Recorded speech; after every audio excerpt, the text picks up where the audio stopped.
भाव योगी संत नंद लाल की असीम असीम जय जयकार हो।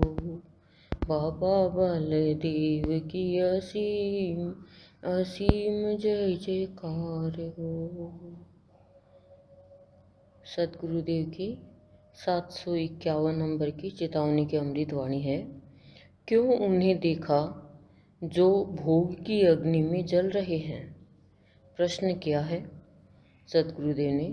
फिर आगे बता रहे हैं, योग की अग्नि प्रज्वलित होती तो भोग की ज्वाला शांत होती। सतगुरुदेव हमें समझाना चाह रहे हैं कि हम जैसे लोगों को देखते हैं वैसा ही हमारा जीवन बन जाता है। अब जिनके जीवन में भोग की अग्नि प्रज्वलित है तो करें उनको देखेंगे तो हम भी भोग की तरफ ही भागेंगे, और जिनके जीवन में योग की अग्नि प्रज्वलित है और उनको हम देखेंगे, उनका संपर्क करेंगे, उनके पास बैठेंगे, उनके समीप जाएंगे, उनके आचरण को देखेंगे, उनके अनुसरण करेंगे, उनके पद चिन्हों पे चलेंगे, तो फिर भोग की अग्नि यदि है भी तो वो योग की अग्नि है, वो भोग की अग्नि को शांत कर देगी। क्यों? क्योंकि गुरुदेव बहुत बार कहते हैं कि भोग का त्याग हो जाता है जब भाव से योग होता है, और अभाव क्या है? भोग है। भोग क्या है? बस सांसारिक सुख सुविधा, ये राजसिक ठाठ बाट, ये मेरे जीवन में हो। एक पीढ़ी, दो पीढ़ी, तीन पीढ़ी, 7 पीढ़ी से भी आगे तक हम धन इकट्ठा करते रहते हैं, हर पल चिंता में डूबे रहते हैं। ये भोग का कारण है। जैसे एक सेठ जी है, वो अपने मुनीम को कहते हैं कि कितना पैसा है, कितनी पीढ़ी तक का धन इकट्ठा हो गया? तो कहा कि 6 पीढ़ी तक का तो हो गया। तो चिंता में डूब गया कि 7वीं पीढ़ी का क्या करेंगे। तब वो संत के पास जाता है और संत को सारी बात बताता है। तो संत कहते हैं कि मैं तेरी 7वीं पीढ़ी की भी व्यवस्था कर दूंगा।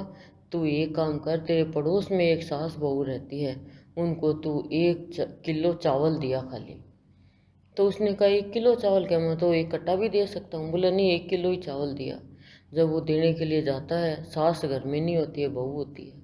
तो बहू कहती है, नहीं सेठ जी, आज की तो व्यवस्था भगवान ने कर दी, और शाम की वो जिसने आप करी है शाम की भी वही करेगा। बोले कल कर लेना, शाम को कर लेना, 2 दिन बाद में कर लेना। तो बहू ने कहा 2 दिन बाद में किसने देखा है? जिसने अब करी वो शाम की भी करेगा, अभी संग्रह नहीं करेंगे हम। तब सेठ जी को ज्ञान हुआ कि मैं कितना भोग में चला गया। तो गुरुदेव हमें इसमें यही समझा रहे हैं कि जिसका भाव भक्ति से योग हो गया, ईश्वर से योग हो गया, जिनका प्यार से योग हो गया, शांति से योग हो गया, उनके जीवन में भोग नहीं आता। जैसे भरत है, भरत के जीवन में क्या था? वैराग्य था। नहीं तो वो तो चाहता तो राजा बन सकता था। राम तो चला ही गया था वनवास में, पर राम के पीछे गए और 14 वर्ष तक वनवासी बन के ही रहा भरत। और भील जाति के हैं, वो इतना उनका करते हैं आवागमन, संत करते हैं, भारद्वाज जी उनके सारी सिद्धियाँ उनके पास में भेजते हैं, लेकिन वो देखते ही नहीं है कि मैं फंस नहीं जाऊं। तो गुरुदेव इसमें ये कह रहे हैं कि कोई भी प्राणी का भगवान से योग होता है तो वो निर्लिप्त हो जाता है भोग से, और भोग में लिप्त होता है तो वो योग से निर्लिप्त हो जाता है, वो योग नहीं कर पाता, दूर हो जाता है। तो यही गुरुदेव हमें समझाना चाह रहे हैं कि भोग की ज्वाला शांत जब भी होगी जब योग की अग्नि प्रज्वलित होगी, यानी भगवान से मिलन होगा, ईश्वर से मिलन होगा, एक योगी बन जाएगा। फिर उसके सामने चाहे कितनी भी मोहरे लुटती रहो, कितना भी धन दौलत आता रहो, कितना भी नाम ऐश्वर्य फैलाने का करो, उसको ये चीज़ कुछ ही नहीं चाहिए संसार की, स्थूल की। वो उसको पता है ये मिलेगी और मेरे को भोग में भटकाएगी। तो भोग के कारण ही मनुष्य का और जन्म होता है।